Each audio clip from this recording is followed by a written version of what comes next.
देखो जी लोग तस्वीर बना रहे हैं पानी दियाँ। देखो पानी का वहाव देखो कितना पानी तेज जा रहा है। बहुत तेज जा रहा, बहुत तेज जा रहा पानी आ। असी पानी के विच ही खड़े हैं। इतने पक्की है, पक्की के उत्ते खड़े हैं असी। ये रस्ता इतने पक्की का बनता है। दुनिया बहुत दुनिया देखने वाली आई। हाँ जी, ये सारी दुनिया बाहर निकल आई है। हाँ जी, सारी दुनिया बाहर ते किवें माल लोकां दे माल सब रुड़ गए ते कोई काट लेने माल रुड़ गए, कोई काट लेने ते दाने दूने ते हर चीज़ वो कित्थे गई? रिहायश है।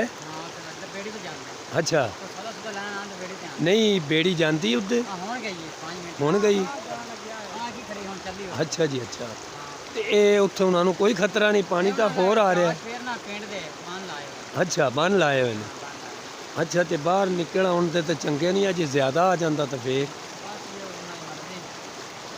हाँ उन्हों की मर्जी। इस गल तो सच्ची है तेरी भाई, इस गल की मर्जी उन्होंने। इतने किवें मच्छियाँ पकड़ रहे हैं?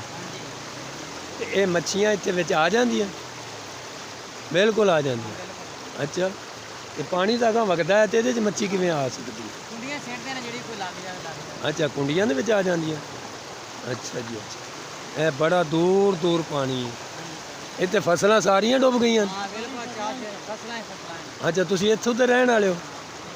इहदे विच रहिंदे ने जां इत्थे करीब रहिंदे ने? अच्छा अच्छा अच्छा। अल्लाह करम करे। वेखो जी इन्हां लोकां ते रब दी ज़ात करम करे। साडी तां दुआ है। पानी पानी है। वेखो सारे इलाके पानी पानी, सारियां फसलां तबाह हो गई, कोई फसल नहीं बची। दूर दूर आ वेखो विच बस्तियां नूं ना बन लाए हुए हैं। आ बस्ती विच खड़ी है पानी, उत्थों ना बन लाए हुए। गरीब आ गई बस आ बस्ती पानी के विच। इत्थे वाह वाह घर बैठे हैं। इतने लामा तू बन लाए हैं। असी पानी के विच खड़े हैं। हाँ वेखो जी असी पानी के विच खड़े हैं। पानी का कितना बहाव आ देखो।